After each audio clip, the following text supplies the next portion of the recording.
Hi guys and welcome to the trading show. This week we are gonna talk about markets. Crypto rally pushes forward. Our portfolio. Bitcoin flies. Tip of the week. Intraday bias on gasoline future. And the weekly rollovers. and if you are interested in systematic trading, then subscribe to our channel.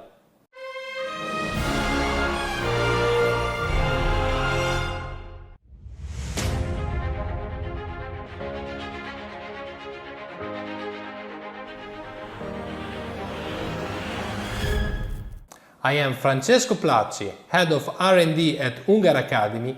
Let's start from the market overview to see together what happened during the week.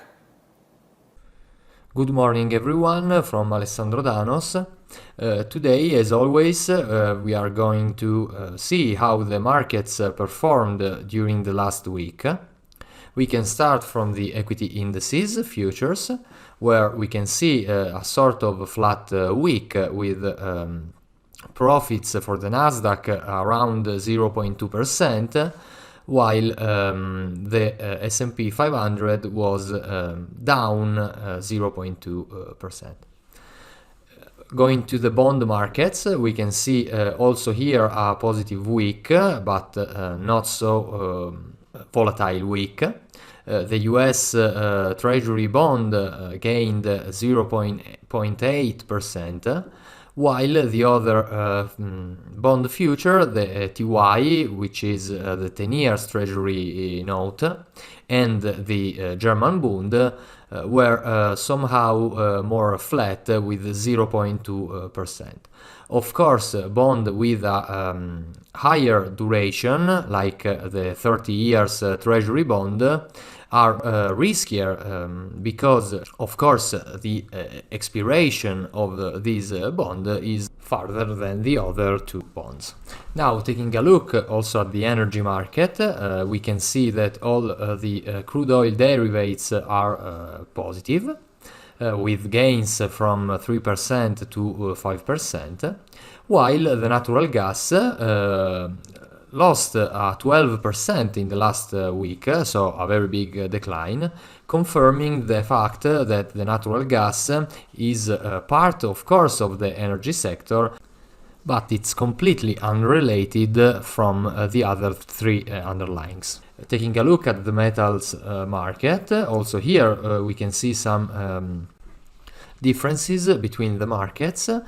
The gold and the silver were down during the last week, while the platinum and the copper rose during the last week.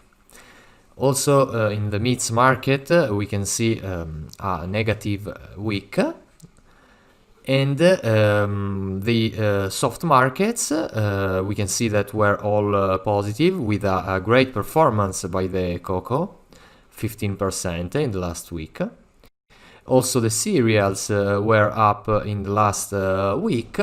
Then the currencies we can say flat during the last week. And finally we can take a look at the Bitcoin, that was again the king, we can say, of the week, with a return of 14% in the last week, continuing the incredible rally that started here in April after the pandemic and the lockdowns, and has lasted until today.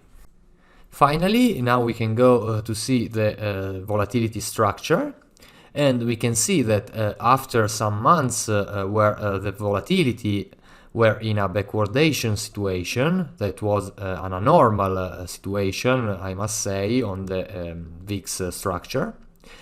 But we can also see that after the elections in USA, where Biden won against Trump, the volatility managed to return to normal values, and at the moment we are again in a contango situation, which is the most common situation on the VIX structure. So we can say that we have returned to a sort of normal context for the volatility index.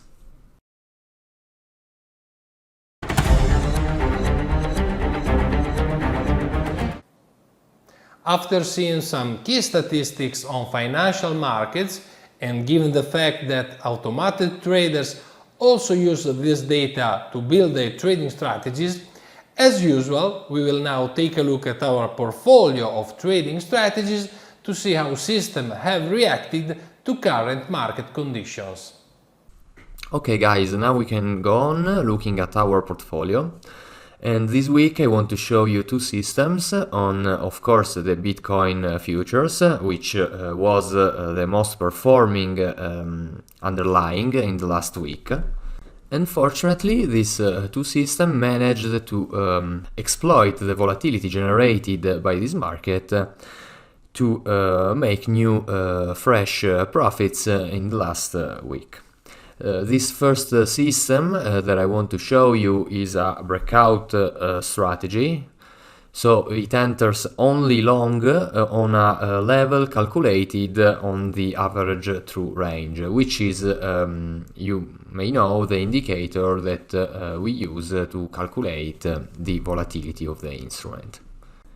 Of course, as many of other systems that we have on Bitcoin, also this one is an only long strategy, because I just want you to remember that for many brokers, in our case it's interactive brokers, the margin requirements for the short side is over $160,000.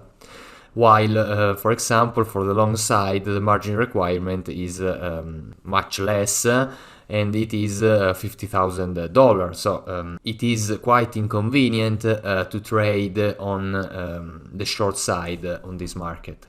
Not only for the bias that affect, of course, this market, the bullish bias. Now, looking at the equity curve, we can see that the strategy has managed to reach good profits. It's near its equity highs, and managed to take a take profit, then another trade closed in profit, and now it is in a long position with a small loss of around $400. Okay, now we can go on looking at the second trading system, also on the Bitcoin, and also this one is somehow a trend following strategy. We can see that last week the system took these 3 stop losses, but also these 2 take profits and a good trade on Monday that was apart from the last week. We have already shown this system here. So in the last week gained a couple of $1,000, and we can see it here from the list of trades that the strategy took 3 stop losses, unfortunately, of 1,000 each, and then 2 take profits of $2,500, and then another small trade of 1,400. So in total the system in the last week gained $3,400. Of course, too bad of these 3 stop losses, but this is a part of the business, we can say. The stop losses are the cost of our enterprise, and so as a trader we must be prepared and consider them.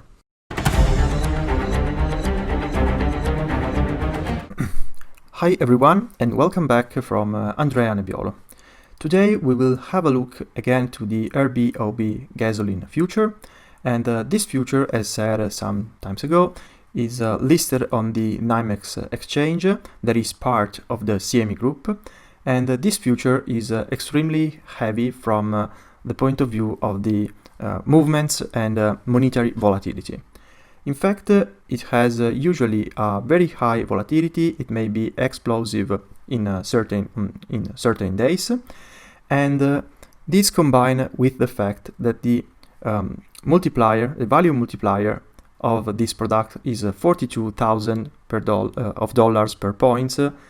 I would recommend only to a very capitalized trader to trade this product, because uncapitalized trader or undercapitalized trader may have to face incredibly high losses trading this kind of products.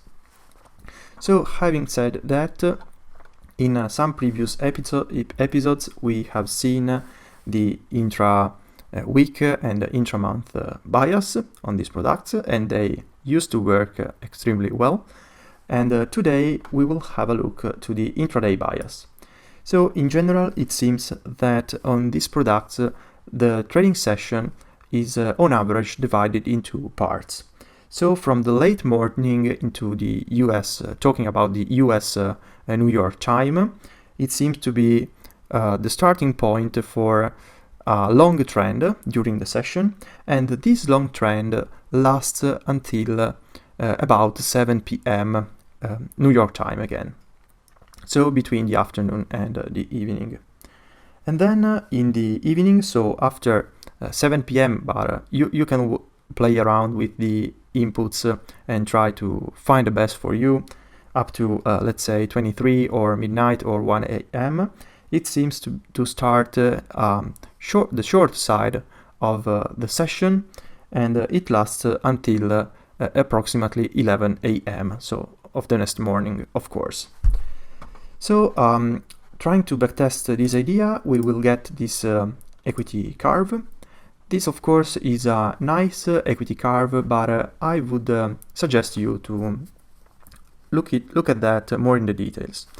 So first of all, here we can see clearly that the most part of the profits were made in the first part of the trading period considered, and here we are starting from January 2010, just because the first 2 years, so let's say from 2008, in the first year the data was really unclear and dirty, so I decided just to cut some years at the beginning of historical data, so we started for this reason from January 2010. But coming back to the equity curve, we can see clearly that most part of the profits were made in the first part, and this may be a problem, of course, because in the last part it seems to not be consistent anymore, and we should analyze, everyone should analyze this fact more in the details. This, of course, it may be due to some changes in the behavior, in the average behavior of the gasoline, or so the system may have broken forever, or in some other cases the bias may come back in the future as it was until some years ago. We can just consider from this equity curve that the strategy already had in the period in the past some very bad periods, like this one, of course, but also this one and this one. Sorry, this one. So it's not so uncommon for this underlying with this strategy to have some pause periods. And of course, I advise you to try developing your own strategy on the gasoline with this approach, but to be extremely careful and to monitor it for a while, and then you will be able to decide if to trade it or not.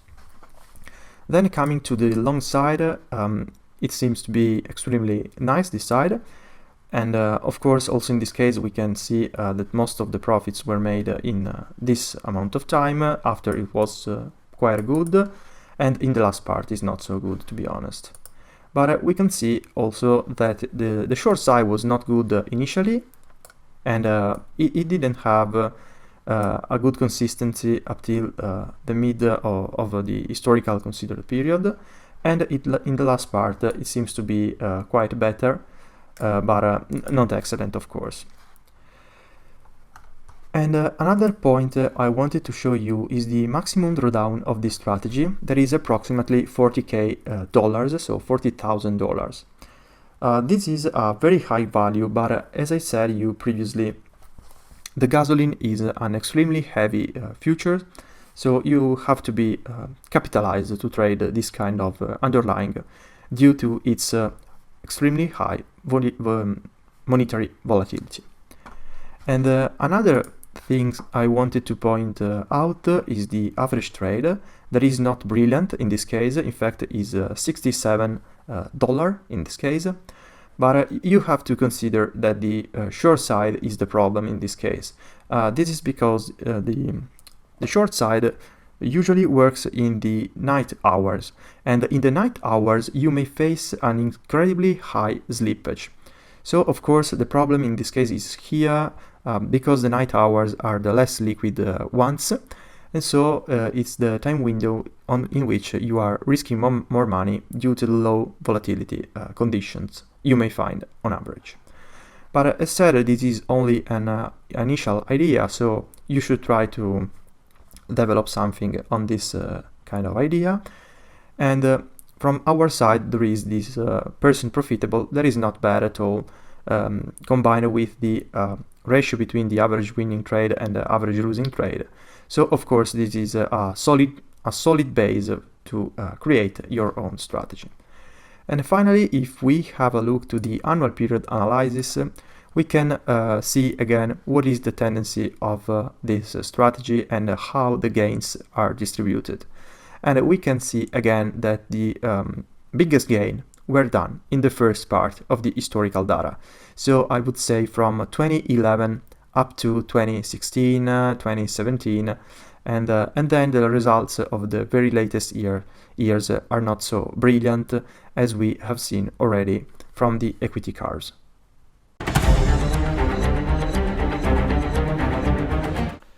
Let's take a look at the rollovers for the next week. The first future expiring is natural gas, whose settlement date is on November 25th. The following day we have to roll over Bitcoin future.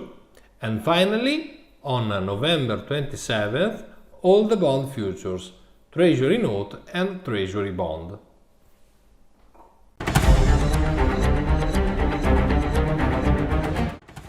Well guys, so if you want to learn how to build trading systems like Andrea Unger, the only 4-time trading world champion with real money, go ahead and click on the link below.